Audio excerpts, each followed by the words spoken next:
प्रतापनगर के गांव बहादुरपुर की सीमा से पहले ही बिलाल नामक व्यक्ति टैक्सी ड्राइवर होता है। उसके साथ उसकी प्रेमिका भी आगे वाली सीट में बैठे होते हैं। कार में दोनों सफर कर रहे होते हैं। बिलाल बहाना करके पीछे वाली सीट पर आया और अपनी प्रेमिका का गला सीट बेल्ट से दबा देता है। दोस्तों, उसकी प्रेमिका चिल्लाती है लेकिन उसको ज़्यादा मौका नहीं मिल पाता है और वह अपना दम तोड़ देती है। बिलाल को शव जो था, उसकी प्रेमिका का शव को ठिकाना लगाने की बहुत जल्दी थी। बिलाल के मन में अब डर सताने लगा था, कहीं वो पकड़ा ना जाए। बिलाल ने मीट काटने वाले छुरे को भी साथ में लेकर आया था अपने साथ, और उसने अपनी प्रेमिका का धड़ शरीर से अलग कर दिया। एक पॉलीथीन में सर को पैक कर लिया और बॉडी के कपड़े उतार करके भी पैक कर लिया, कोई जिससे पहचान ना पाए। और जो लाश थी बिना गर्दन की, उसको बिना कपड़े के फेंक देता है। बॉडी का कटा हुआ सर और नीचे वाले धड़ के सारे कपड़े उतार करके पॉलीथीन में पैक कर लेता है और वह पूरा पैक समेत हरियाणा और हिमाचल की सीमा पर एक छोटी सी पहाड़ी पड़ती है जिसे लाल ढाक कहते हैं। उसी पहाड़ी पर कार से जाता है और फेंक देता है। सहारनपुर की महिला की सिर कटी हुई लाश मिली। इस मर्डर मिस्ट्री में रविवार को खुलासा हुआ। फिर कई सनसनीखेज बातें सामने आने लगी। मुस्लिम प्रेमी ने हिंदू प्रेमिका का कत्ल कर दिया। प्रेमिका उमा, जिसका नाम था, जिसकी उम्र 30 साल थी, को ठिकाने लगाने के लिए 6 दिसंबर की शाम टैक्सी ड्राइवर बिलाल 6 घंटे तक गाड़ी चलाता रहा और बेचैन रहा। उमा की लाश को ठिकाने लगाने के लिए गाड़ी घुमाता ही रहा। आइए दोस्तों, कहानी को शुरू करते हैं। मुस्लिम प्रेमी हिमाचल के पावटा साहिब की तरफ होटल में कमरा लेकर हत्या करना चाहता था। कमरा नहीं मिला तो एकांत जगह ढूंढता रहा। जब एकांत जगह नहीं मिली तो यमुना नगर के कलेश्वर जंगल की तरफ आगे बढ़ा। मुस्लिम प्रेमी ने यह हत्या जल्दी से जल्दी करना चाहता था ताकि वह उमा से छुटकारा पा सके और अपनी जिंदगी को सुकून फील कर सके, जिससे दूसरी लड़की से निकाह हो सके। नमस्कार दोस्तों, मेरा नाम पंकज है। मैं आपके सामने एक मुस्लिम प्रेमी और हिंदू प्रेमिका की सच्ची घटना सामने लेकर आया हूँ। यह कहानी आपको अच्छी लगे तो चैनल को सब्सक्राइब कर बेल आइकन प्रेस कर दें और कहानी खत्म होने के बाद एक कमेंट बॉक्स में कमेंट जरूर कर देना, कहानी आपको कैसी लगी। कहानी के बारे में रिलेटेड कमेंट कर दीजिएगा। दोस्तों, कहानी को शुरू करते हैं। 30 साल की उमा, जिसका 8 साल का बेटा था, 2 साल पहले अपने पति के साथ सहारनपुर के रमजानपुरा में रहती थी। पति से विवाद हो गया तो अकेले ही गंगोत्री कॉलोनी में रहने लगी। बेटा पिता के साथ रहता है, जो कभी कभार माँ से मिलने आया करता था। 2 साल पहले उमा टैक्सी ड्राइवर, जिसका नाम बिलाल था, के संपर्क में आई। वह ड्राइवरी काम करता है। दोनों लिव इन रिलेशन में रहने लगे।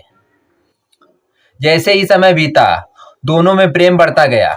उमा का खर्च बिलाल ही उठाता था। उमा के रिलेशनशिप की बात बिलाल के घर वालों को पता नहीं थी।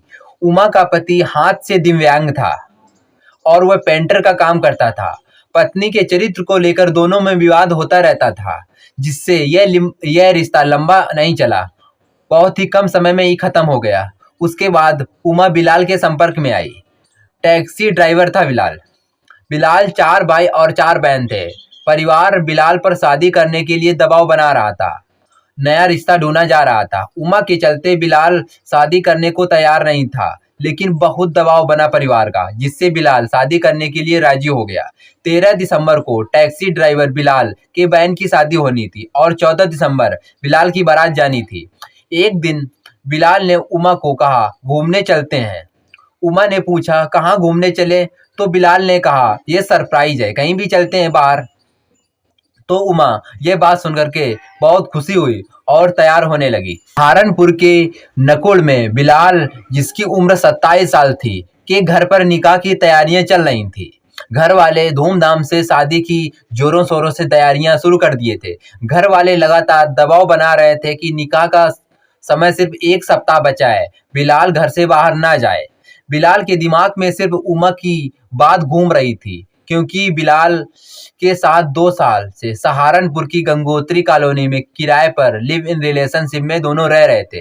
बिलाल सोच रहा था, अगर कहीं उमा मेरे घर आ गई और सारी पोल खोल दिया तो मामला पूरा गड़बड़ हो जाएगा। इसलिए बिलाल के दिमाग में उमा की ही बात गूंज रही थी।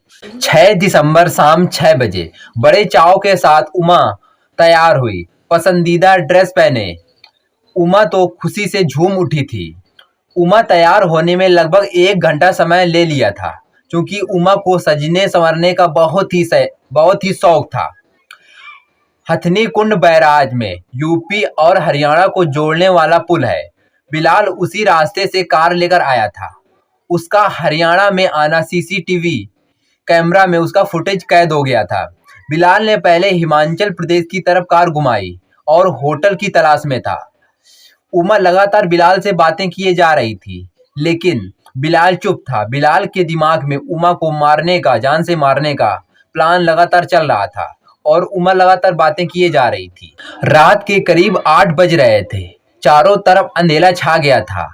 शनिवार का दिन था। लोग घूमने के लिए बड़ी मात्रा में बाहर निकले थे। जब बिलाल होटल पहुंचा तो होटल में बड़ी मात्रा में भीड़ थी, क्योंकि शनिवार का दिन था। लोग पर्यटन में घूमने निकले थे। बिलाल ने सोचा, कहीं मैं पकड़ा ना जाऊं, इसलिए बिलाल ने अपना होटल से प्लान बदल लिया और जंगल की तरफ गया। वहां पर उमा की हत्या कर देता है, उसका सर काट देता है। कटे हुए सर को और बॉडी के कपड़े को पॉलीथीन में पैक करके पहाड़ी में फेंक देता है। दोस्तों, इसके बाद वह घर चला जाता है। जब घर चला जाता है, जिस दिन बहन की शादी हो रही थी 13 दिसंबर को, उस दिन पुलिस वहां पर पहुंच जाती है। पुलिस वहां कैसे पहुंचती है, आइए आपको कहानी के माध्यम समझाते हैं। पुलिस ने सीसीटीवी फुटेज में सीसीटीवी कैमरे में जो मौजूद थी फुटेज, उससे लिंक मिलाया और कार व मोबाइल की लोकेशन को ट्रैक करते हुए बिलाल के घर जा पहुंची और बिलाल को गिरफ्तार कर लिया। आज के समय बिलाल जेल के अंदर है। दोस्तों, ये कहानी आपको कैसी लगी कमेंट बॉक्स में कमेंट करके जरूर बताइए। इस कहानी के माध्यम से दोस्तों, किसी को दुख नहीं पहुंचाना है, बल्कि आप लोगों को जागरूक करना है कि दिन पर दिन एक नई घटना सामने हमारे देश में आती रहती है। तो सतर्क रहो, सजा एक को, सबक हम सबको। इसलिए सतर्क रहो, अलर्ट रहो और किसी पर विश्वास मत करो। अगर वीडियो अच्छा लगा हो तो एक लाइक, सब्सक्राइब, प्यारा सा कमेंट जरूर करना। Thank you for watching video.